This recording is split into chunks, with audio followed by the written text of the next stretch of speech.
Hello and welcome to competitive আড্ডা। আমি Subrata sir. আজকে আমি তোমাদের লাইফ সায়েন্সের নতুন একটি চ্যাপ্টার যেটা করাবো সেটা হচ্ছে কি হরমোন। এটা তোমরা ক্লাস 9-10 এই চ্যাপ্টারটা পড়েছিলে। তো হরমোন কি?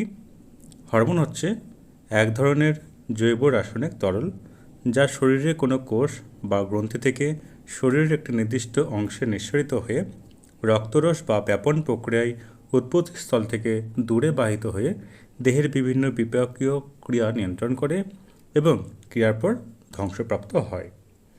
তো এখানে হরমোনটা কি? এটা হচ্ছে এক ধরনের জৈব রাসায়নিক তরল। জৈব রাসায়নিক এটা হচ্ছে কি একটা জৈব রাসায়নিক তরল যেটা কী করছে, শরীরের কোনো কোষ বা গ্রন্থি থেকে এটি শরীরের একটি নির্দিষ্ট অংশে নিঃসরিত হয়ে রক্তরস বা ব্যাপন প্রক্রিয়ায় উৎপত্তি স্থল থেকে দূরে বাহিত হয়ে দেহের বিভিন্ন বিপাকীয় ক্রিয়া নিয়ন্ত্রণ করে এবং কাজের পর সেটি কী হয়, ধ্বংসপ্রাপ্ত হয়ে যায়। সে তার কাজটা করার পর কী হয়ে যায়, ধ্বংসপ্রাপ্ত হয়ে যায়।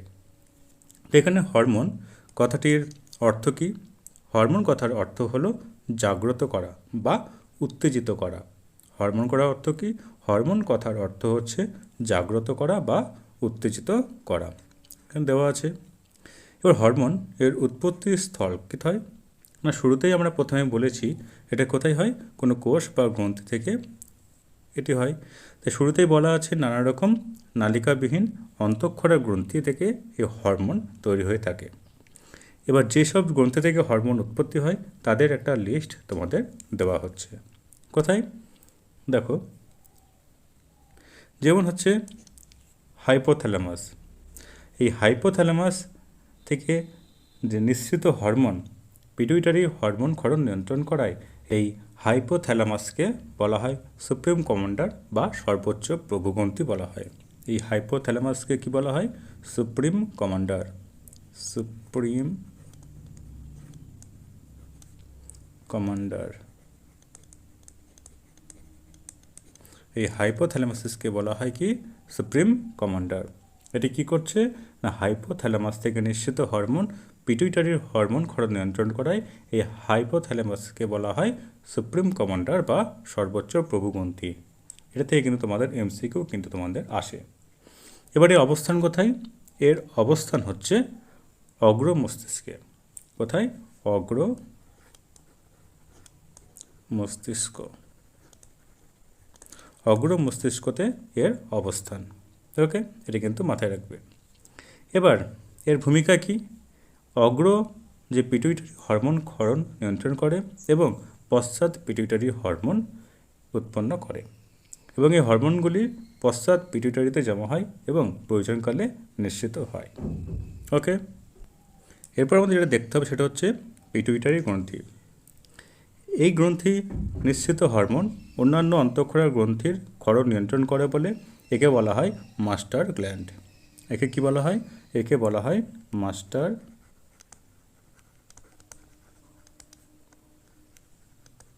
গ্ল্যান্ড।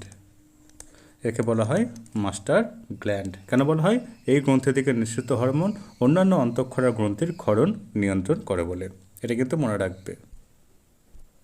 এবার এই যে পিটুইটারি গ্রন্থি, এই পিটুইটারি গ্রন্থি থেকে কোন কোন হরমোন নিঃসৃত হয়? যেমন হচ্ছে ACTH, তারপর হচ্ছে গ্রোথ হরমোন GH যাকে বলা হয়, তারপর হচ্ছে TSH, তারপর হচ্ছে GTH, তারপর হচ্ছে FSH, তারপর হচ্ছে ADH। তো এগুলো কি না, প্রথমে যেটা বললাম ACTH, এর ফুল ফর্ম কি? এই ACTH এর ফুল ফর্ম হচ্ছে অ্যাড্রিনো কর্টিকোট্রপিক হরমোন। কী বলছে?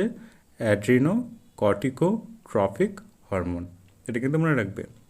এই যে GH, এই GH মানে কি? GH মানে হচ্ছে growth hormone. Growth, GROWTH, growth hormone. ঠিক আছে, এই গ্রোথ হরমোন কি করে? এটি এই হরমোনের কম ক্ষরণে বামনত্ব রোগ হয় এবং অধিক ক্ষরণে কী হয় না, এর অধিক ক্ষরণে যেটা হয় সেটা হচ্ছে অতিকায়ত্ব। এটা কিন্তু মাথায় রাখবে। এটা কার জন্য হয়? এই GH হরমোনের জন্য। গ্রোথ হরমোন, এটা গ্রোথের ওপর ডিপেন্ড করছে। এরপরে কি টিএসএইচ। টিএসএইচ এই হরমোনের ফুল ফর্ম কি? Thyroid stimulating hormone. কি বলছে? Thyroid stimulating hormone. তাহলে এই হরমোনের কাজ কি?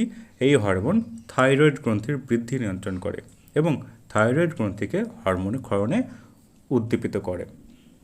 এরপর হচ্ছে কি জিটিএইচ। জিটিএইচ এর ফুল ফর্ম কি? এর ফুল ফর্ম হচ্ছে গোনাডোট্রফিক হরমোন।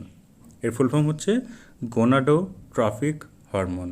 ওকে, এর ফুল ফর্ম হচ্ছে গোনাডোট্রফিক হরমোন। এটা কি করছে? এই গ্রন্থি পুরুষ ও স্ত্রীদেহে অবস্থিত জনন গ্রন্থির বৃদ্ধি নিয়ন্ত্রণ করে। ঠিক আছে, এগুলো কিন্তু মাথায় রাখতে হবে। আর একটা যেটা মাথায় রাখবে সেটা হচ্ছে এডিএইচ। কি? এডিএইচ। এই এডিএইচ এর ফুল ফর্ম কি? এর ফুল ফর্ম হলো অ্যান্টিডিউরেটিক হরমোন। এর ফুল ফর্ম হচ্ছে অ্যান্টিডিউরেটিক হরমোন। এই হরমোনের কম ক্ষরণে আমাদের যেটা হয় বহুমূত্র বা ডায়াবেটিস ইনসিপিডাস রোগটা কিন্তু হয়। ঠিক আছে, তো এগুলো কিন্তু তোমাদের মনে রাখতে হবে। এবার এখানে তোমাদের যে হরমোনগুলো বললাম তার ফুল ফর্ম কিন্তু আমি লিখে দিয়েছি।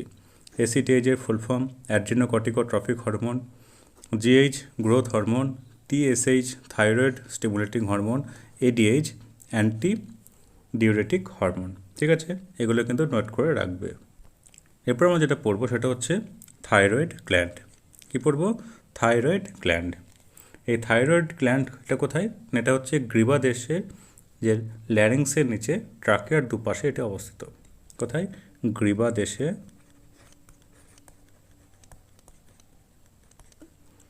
ট্রাকিয়ার দুপাশে এটি অবস্থিত এবং এখান থেকে যে হরমোনটি নিঃসৃত হয় সেটা হচ্ছে কি? T4 বা এটাকে বলা হয় থাইরক্সিন। এটাকে বলা হয় থাইরক্সিন বা অনেক সময় এটাকে T4ও কিন্তু বলা হয়। এবার এই হরমোনের কাজ কি? এই হরমোনের মেন যেটা কাজ সেটা হচ্ছে কি? যেমন লেখা আছে বিএমআর নিয়ন্ত্রণ, তারপর হচ্ছে হৃদস্পন্দন নিয়ন্ত্রণ। এগুলো হচ্ছে এই হরমোনের কিন্তু একটা কাজ। এরপর আমরা যেটা পড়ব সেটা হচ্ছে অ্যাড্রিনাল গ্ল্যান্ড। কী পড়ব? Adrenal gland. এই অ্যাড্রিনাল গ্ল্যান্ড এটি দুটি স্তর নিয়ে গঠিত। কী কী? একটা হচ্ছে কর্টেক্স আর একটা হচ্ছে ভেতরের স্তরটাকে বলা হয় মেডালা। কী কী নিয়ে গঠিত? একটা হচ্ছে কর্টেক্স আর একটা হচ্ছে কি? মেডালা। এর অবস্থান কোথায়? এই অ্যাড্রিনাল গ্রন্থি হচ্ছে প্রতিটি বৃক্কের ঊর্ধ্ব প্রান্তে অবস্থিত। ঠিক আছে, এবং এর থেকে যে নিঃসৃত হরমোন সেগুলো হচ্ছে কি? সেগুলো হচ্ছে অ্যাড্রিনালিন আর একটা হচ্ছে নর অ্যাড্রিনালিন। দেখো এখানে লেখা আছে একটা হচ্ছে অ্যাড্রিনালিন আর একটা হচ্ছে নন অ্যাড্রিনালিন। এর কাজ কি? এর কাজ হচ্ছে যে আমাদের যে স্বাভাবিক অবস্থায় অ্যাড্রিনালের কিন্তু ভূমিকা খুবই কম, কিন্তু যখন রাগ, ভয়, আনন্দ, দুশ্চিন্তা প্রভৃতি যখন উত্তেজনা আমাদের মধ্যে হয় তখন এই সময় কী হয়? এই অ্যাড্রিনালিন হরমোনের ক্ষরণ কিন্তু বেড়ে যায়। যখন আমাদের মধ্যে রাগ বা কোনো কিছু ভয় হচ্ছে সেই টাইমে কিন্তু এই অ্যাড্রিনালিন হরমোনের ক্ষরণ কিন্তু বেড়ে যায় এবং এই হরমোনের ক্রিয়াশীলতা কিন্তু দীর্ঘস্থায়ী নয় এবং জরুরিকালীন অবস্থায় এই হরমোন দ্রুত ক্রিয়াশীল হয়। আবার জরুরি অবস্থা দূর হয়ে গেলে এর ক্রিয়াশীলতা কিন্তু হ্রাস পায়। এই কারণেই এই হরমোনকে বলা হয় জরুরিকালীন হরমোন বা সংকটকালীন হরমোন। ঠিক আছে, তার মানে এই জন্য কী বলা হয়? সংকটকালীন হরমোন বা জরুরিকালীন হরমোন, যাকে ইংলিশে বলা হয় ইমার্জেন্সি হরমোন। ইমার্জেন্সি হরমোন তার মানে যখন আমার প্রয়োজন তখনই কিন্তু এই হরমোনটা নিঃসৃত হবে। ঠিক আছে, অন্য টাইমে কিন্তু হবে না, যখন দরকার নেই তখন কিন্তু হবে না। ওকে, এটা কিন্তু অবশ্যই মাথায় রাখবে। এবার যেটা আমাদের যে পড়তে হবে সেটা হচ্ছে অগ্নাশয়। ঠিক আছে, এই অগ্নাশয় থেকে আমাদের কি বলা হয়? এটা কি বলা হয়? মিশ্র গ্রন্থি। এটা কিন্তু মাথায় রাখবে, এটা হচ্ছে মিশ্র গ্রন্থি। এটা থেকে কিন্তু তোমাদের অনেক প্রশ্ন আসে যে মিশ্র গ্রন্থি কাকে বলা হয়। তাহলে উত্তর কী হবে? মিশ্র গ্রন্থি বলা হয় অগ্নাশয়কে। তো মিশ্র গ্রন্থি কেন বলছে? এর কারণ হচ্ছে এই গ্রন্থি এক প্রকারের বহিঃক্ষরা গ্রন্থি আবার অন্তঃক্ষরা গ্রন্থি। এটা হচ্ছে কি? বহিঃক্ষরা কোষ প্লাস অন্তঃক্ষরা কোষ, এই দু প্রকারের কোষ নিয়ে গঠিত, তাই একে বলা হয় মিশ্র গ্রন্থি। এবার এই হরমোন কি করে না, এই হরমোনের চারটে না সরি এর কিছু তোমাদের পার্ট আছে, কিছু কোষ আছে ভেতরে। কি কি? একটা হচ্ছে বিটা কোষ, একটা হচ্ছে আলফা কোষ, একটা হচ্ছে ডেল্টা কোষ, একটা পিপি কোষ। তো এই 4 ধরনের তোমার কি আছে না সেলস আছে, কোষ আছে। এবং এই 4 ধরনের যে সেলস তারা কিন্তু বিভিন্ন ধরনের হরমোন নিশ্চিত করে। যেমন কি? যেমন হচ্ছে বিটা কোষ, এ কী করে? এ ইনসুলিন ক্ষরণ করে। কি করে? ইনসুলিন হরমোন ক্ষরণ করে। কে না এই বিটা কি করছে? এই বিটা করছে ইনসুলিন। এই যে আলফা কোষ, এই আলফা কোষ কি করে? এই আলফা কোষ হচ্ছে গ্লুকাগন। এটা কিন্তু মাথায় রাখবে, ঠিক আছে? তো এই দুটো কিন্তু খুবই ইম্পর্টেন্ট। তারপর যেমন ডেল্টা কোষ, এই ডেল্টা কোষ কী করছে? এই ডেল্টা কোষ যেটা করে, যে হরমোন নিঃসৃত করে, সেটা হচ্ছে সোমাটোস্টেটিন হরমোন, ঠিক আছে? সোমাটোস্টেটিন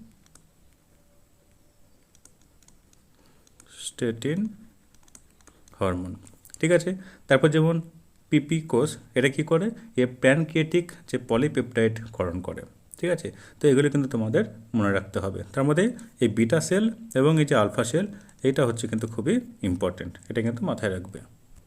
এরপর আমাদের যেটা পড়তে হবে সেটা হচ্ছে জনন গ্রন্থি। কি পড়ব? জনন গ্রন্থি। এবার জনন গ্রন্থি কি? জনন গ্রন্থি যেমন হচ্ছে যেমন শুক্রাশয় ও ডিম্বাশয় অন্তঃক্ষরা গ্রন্থি হিসাবে কাজ করে, ঠিক আছে? এবার এর অবস্থান কোথায়? না দেহ গহ্বরের, আমরা যদি প্রথমে আমরা দেখি যে ডিম্বাশয়, তাহলে এটা কোথায়? না এটা হচ্ছে যে স্ত্রীদেহী যে শ্রোণীগহ্বরে জরায়ুর দুপাশে এটা অবস্থান করে। এবং এখান থেকে 2 ধরনের হরমোন নিঃসৃত হয়। কোথায়? একটা হচ্ছে ইস্ট্রোজেন, আর একটা হচ্ছে প্রোজেস্টেরন। এবং এটা কিন্তু স্ত্রীদেহের, মানে মহিলাদের, ঠিক আছে? তো এর কাজ কি? এবার ইস্ট্রোজেনের কাজ হচ্ছে, প্রথমে আমরা দেখব ইস্ট্রোজেনের কাজ হচ্ছে ডিম্ব উৎপাদন করা, দৈহিক পরিবর্তন, যেমন হচ্ছে ইস্ট্রোজেনের প্রভাবে নারীদের ত্বক কোমল হয় এবং মসৃণ হয়, স্তন গ্রন্থিতে যে স্নেহদ্রব্য সঞ্চিত হয়, স্তনগুলির আকার বৃদ্ধি পায়, জরায়ুর আকার বৃদ্ধি পায়, এগুলো হচ্ছে এই ইস্ট্রোজেনের কাজ। তারপর হচ্ছে যেমন ঋতুচক্র নিয়ন্ত্রণ, এই হরমোনের প্রভাবে স্ত্রীদেহে যে ঋতুচক্রের আবর্তন এটি কিন্তু নিয়মিত হয়। এবং এই ইস্ট্রোজেনের প্রভাবে স্তনগ্রন্থির বিকাশ ঘটে এবং ইস্ট্রোজেন নারীদের প্রোটিন সংশ্লেষে সাহায্য করে। তো এগুলি কিন্তু তোমাদের মনে রাখতে হবে। আর এই যে প্রোজেস্টেরন, এই প্রোজেস্টেরনের কাজ কি? এই প্রোজেস্টেরনের প্রধান কাজ হলো এই হরমোন স্ত্রীদেহে আমরা বা যে প্লাজেন্টা গঠনে, বা এগুলো কি না, এগুলো হচ্ছে গর্ভাবস্থায় যে ভ্রূণের বৃদ্ধি সেটাতে সাহায্য করে। কিসে? ভ্রূণ, অর্থাৎ মহিলারা প্রেগনেন্সি হলে যে ভ্রূণ, সেটিকে বৃদ্ধি এবং পুষ্টিতে কিন্তু সাহায্য করে। এবং এই হরমোনের প্রভাবেই ডিম্বাশয়ে যে ডিম্ব উৎপাদন বন্ধ থাকে এবং গর্ভাবস্থায় ঋতুচক্র বন্ধ থাকে। যখন মহিলারা প্রেগনেন্সি হয় তখন কী হয়? তাদের যে পিরিয়ড বা ঋতুচক্র বন্ধ থাকে, সেটা কিন্তু এই প্রোজেস্টেরন হরমোনের জন্যই। এবং গর্ভাবস্থা চলাকালীন জরায়ুর যে অমিশ্রণ পেশি সংকোচনে বাধা দান করে এই প্রোজেস্টেরন হরমোন। তো এগুলো কিন্তু তোমাদের ভালো করে মনে রাখতে হবে। এবার হচ্ছে আমাদের যেটা দেখতে হবে সেটা হচ্ছে শুক্রাশয়। কী দেখব? না শুক্রাশয়। তাহলে নেক্সট হচ্ছে শুক্রাশয়, ঠিক আছে? বা যাকে বলা হচ্ছে কি টেস্টিস। তো এই শুক্রাশয় এটির অবস্থান কোথায়?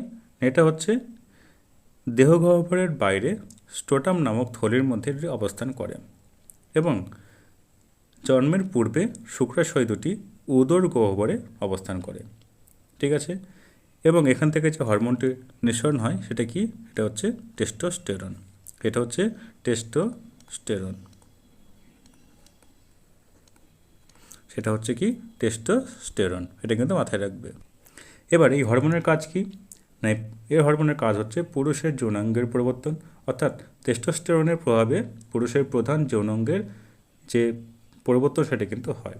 এছাড়া কি বিভিন্ন গৌণ যৌন লক্ষণের কিন্তু প্রকাশ এই হরমোনের ফলে হয়। পুরুষের যে পেশিবহুল যে বৃদ্ধি হয়, গলার স্বর যে আস্তে আস্তে মোটা হয়, গোঁফদাড়ি গজায়, এইগুলো কিন্তু এই টেস্টোস্টেরন হরমোনের জন্য। এবং মৌলবিপাকীয় যে হার অর্থাৎ যে বিএমআর যাকে বলা হয়, তার হার কিন্তু নিয়ন্ত্রণ করে এই টেস্টোস্টেরন এবং প্রোটিন সংশ্লেষে কিন্তু সাহায্য করে। তো এগুলো কিন্তু তোমাদের মনে রাখতে হবে, এবং এইগুলো হচ্ছে কি সব প্রাণীদের হরমোন। এরপরে আমরা যেটা পড়বো সেটা হচ্ছে উদ্ভিদ হরমোন। এবার হচ্ছে এই উদ্ভিদ হরমোন। এবার উদ্ভিদ হরমোনের মধ্যে যেটা ইম্পর্টেন্ট সেটা হচ্ছে কি অক্সিন, জিব্রেলিন আর হচ্ছে সাইটোকাইনিন। এবার এগুলোর ব্যাপারে আমরা জানব। প্রথমে হচ্ছে কি আছে অক্সিন। অক্সিনের রাসায়নিক নাম কি? এর রাসায়নিক নাম হচ্ছে ইন্ডোল অ্যাসিটিক অ্যাসিড। এখানে একটুখানি স্পেলিং ভুল হয়েছে, এটা হবে ইন্ডোল অ্যাসিটিক অ্যাসিড, বা সংক্ষেপে যে বলা হয় IAA। ঠিক আছে। এবার এই যে ইন্ডোল অ্যাসিটিক অ্যাসিড বা অক্সিন, এই অক্সিনে কিন্তু কী কী জিনিস থাকে? এই অক্সিনের মধ্যে যে উপাদানগুলো হচ্ছে, যে কেমিক্যালগুলো থাকে, সেগুলো হচ্ছে কি এই রাসায়নিক উপাদান হচ্ছে কার্বন, হাইড্রোজেন, অক্সিজেন এবং নাইট্রোজেন। ঠিক আছে। এবার এর ভূমিকা কি? উদ্ভিদের ভূমিকা কি? এই অক্সিন কি করে? এই অক্সিন যে অগ্রস্থ প্রকটতা ঘটায় এবং পার্শ্বীয় মুকুলের বৃদ্ধি ব্যাহত করে। ঠিক আছে। এ কী করছে? এই কী করছে? এ যে অগ্রস্থ প্রকটতা সেটা ঘটায় এবং পার্শ্বীয় মুকুলের বৃদ্ধি ব্যাহত করে। ওকে। এছাড়া এটি যেটা কাজ করে, এটি মূলের যে বৃদ্ধি অর্থাৎ রুট গ্রোথ করতে কিন্তু এটি সাহায্য করে। আর একটা যেটা ইম্পর্টেন্ট সেটা হচ্ছে ট্রপিক চলন নিয়ন্ত্রণ করে। ট্রপিক চলন মানে কি? অক্সিন উদ্ভিদের যে ফটোট্রপিক এবং জিওট্রপিক চলন, সেখানে কিন্তু এর বিশেষ একটি ভূমিকা কিন্তু পালন করে। ঠিক আছে। যেমন কাণ্ড কি হয়, যেমন হচ্ছে কাণ্ডে অক্সিন আলোর উৎসের বিপরীত দিকে বেশি মাত্রায় সঞ্চিত হয়ে ওই অঞ্চলের কোষগুলি দ্রুত বিভাজিত ঘটায়, ফলে উদ্ভিদের কাণ্ড আলোর উৎসের দিকে বেঁকে যায়। ঠিক আছে। তো এই ধরনের যে জিনিসগুলো, সেগুলো কিন্তু এই অক্সিন কিন্তু একটা গুরুত্বপূর্ণ ভূমিকা পালন করে। এবার যেটা দেখব সেটা হচ্ছে জিব্বেরেলিন। তো এই জিব্বেরেলিন কি? এই জিব্বেরেলিনের রাসায়নিক নাম হচ্ছে জিব্রেলিন অ্যাসিড। কি? এর রাসায়নিক নাম হচ্ছে জিব্রেলিন অ্যাসিড। এবার এই জিব্রেলিন কিন্তু নাইট্রোজেনবিহীন। আমরা আগেরটায় কী পড়লাম? অক্সিজেনের ক্ষেত্রে এটা কিন্তু নাইট্রোজেন থাকে, কিন্তু এখানে কিন্তু নাইট্রোজেন থাকে না। তো এটা কিন্তু অবশ্যই মাথায় রাখবে। এবার এর কাজ কি? এর কাজ হচ্ছে মুকুল ও বীজের সুপ্তাবস্থা ভঙ্গ করে। এটা কিন্তু খুব ইম্পর্টেন্ট। এখান থেকে কিন্তু তোমাদের প্রশ্ন আসে যে কোনো মুকুল বা বীজের সুপ্তাবস্থা যে ভঙ্গ করে সেটা হচ্ছে জিব্রেলিন। আর কি করে? ফলের বৃদ্ধি ঘটায়, অর্থাৎ কোনো একটি ফল বা সেটাকে কি করে? সেটাকে বাড়তে কিন্তু সাহায্য করে। তো এটা কিন্তু মাথায় রাখবে অবশ্যই। এরপর আমাদের যেটা পড়তে হবে সেটা হচ্ছে সাইটোকাইনিন। কি পড়ব? সাইটোকাইনিন। এই সাইটোকাইনিন এটি কি? এই সাইটোকাইনিন হচ্ছে বা কাইনিন পিউরিন জাতীয় নাইট্রোজেন ঘটিত কিন্তু একটি ক্ষারীয় জৈব পদার্থ। এটি কি? এটি হচ্ছে পিউরিন জাতীয় নাইট্রোজেন ঘটিত ক্ষারীয় জৈব পদার্থ। ঠিক আছে। এটা কিন্তু অবশ্যই মাথায় রাখবে। এবং এটি কোথায় পাওয়া যায়? এটা কিন্তু পাওয়া যায় নারকেলের যে তরল, ঠিক আছে, নারকেল তরল শস্যে কিন্তু এটি পাওয়া যায়। এটা কিন্তু মাথায় রাখবে। আর এই সাইটোকাইনিনের একটা ইম্পর্টেন্ট কাজ হচ্ছে কি? এর ইম্পর্টেন্ট কাজ হচ্ছে কোষ বিভাজনে সাহায্য করা। কি করে? কোষ বিভাজনে সাহায্য করা। এছাড়া উদ্ভিদের পার্শ্বীয় মুকুলের বৃদ্ধি ঘটানো। কিসের? পার্শ্বীয় মুকুলের বৃদ্ধি ঘটানো কিন্তু এর কাজ। আরেকটা কাজ হচ্ছে পত্রমোচন বিলম্বিত করা। কি করা? পত্রমোচন বিলম্বিত করা। ঠিক আছে। তো এইগুলো কিন্তু অবশ্যই ভালো করে মনে রাখতে হবে তোমাদের। আর একটা ইম্পর্টেন্ট কাজ সেটা হচ্ছে কি? সেটা হচ্ছে এটি পাতার ক্লোরোফিল কিন্তু নষ্ট হওয়াকে রোধ করে। কিসের? ক্লোরোফিল নষ্ট হওয়াকে কিন্তু রোধ করে। ঠিক আছে, তো এটা কিন্তু ভালো করে মনে রাখবে। এবং এটি আবিষ্কার করেছিলেন বিজ্ঞানী রিচমন্ড এবং ল্যাং। কে আবিষ্কার করেছিলেন? বিজ্ঞানী রিচমন্ড, আমরা লিখে দিই, বিজ্ঞানী রিচমন্ড ও ল্যাং। এবং তার জন্য একে বলা হয় রিচমন্ড ও ল্যাং প্রভাব। ঠিক আছে, তো এটা কিন্তু ভালো করে মনে রাখতে হবে তোমাদের। এরপর তোমাদের যেটা পড়তে হবে সেটা হচ্ছে উদ্ভিদের যে কৃত্রিম হরমোন তার কাজ এবং গুরুত্ব। যেমন কি কাজ? 1 নম্বর কাজ যেটা তোমাদের পড়তে হবে, বীজহীন ফল উৎপাদন। অর্থাৎ নিষেকের আগেই, অর্থাৎ পরাগযোগ ও নিষেক ছাড়া ডিম্বাশয়ে কৃত্রিম অক্সিজেন প্রয়োগ করে বীজবিহীন এবং আয়তনের যে বড় ফল উৎপাদন করা হয়, এই পদ্ধতিকে বলা হয় পার্থেনোকার্পি। এটা কিন্তু খুব ইম্পর্ট্যান্ট একটা পার্ট, এটা কিন্তু মাথায় রাখবে। এবং এইসব ফলের মধ্যে পেঁপে, পেয়ারা, খেজুর, আঙুর, টমেটো, কলা এগুলো কিন্তু খুবই উল্লেখযোগ্য। ঠিক আছে, তো এটা কিন্তু ভালো করে মনে রাখবে। এবং যে কৃত্রিম হরমোন যেগুলো ইউজ করা হয় সেগুলো কি? সেগুলো হচ্ছে IBA, IAA, এগুলি কিন্তু মাথায় রাখবে। এছাড়া কি? শাখা কলমে মূল সৃষ্টি। তোমরা দেখবে যে আমরা যে আম গাছ বা বিভিন্ন যে কাঁঠাল গাছ বা লেবু গাছ দেখবে আমরা কলম গাছ কিনি, সেগুলো কিন্তু তৈরি করতে এই কৃত্রিম হরমোন প্রয়োগ করা হয়।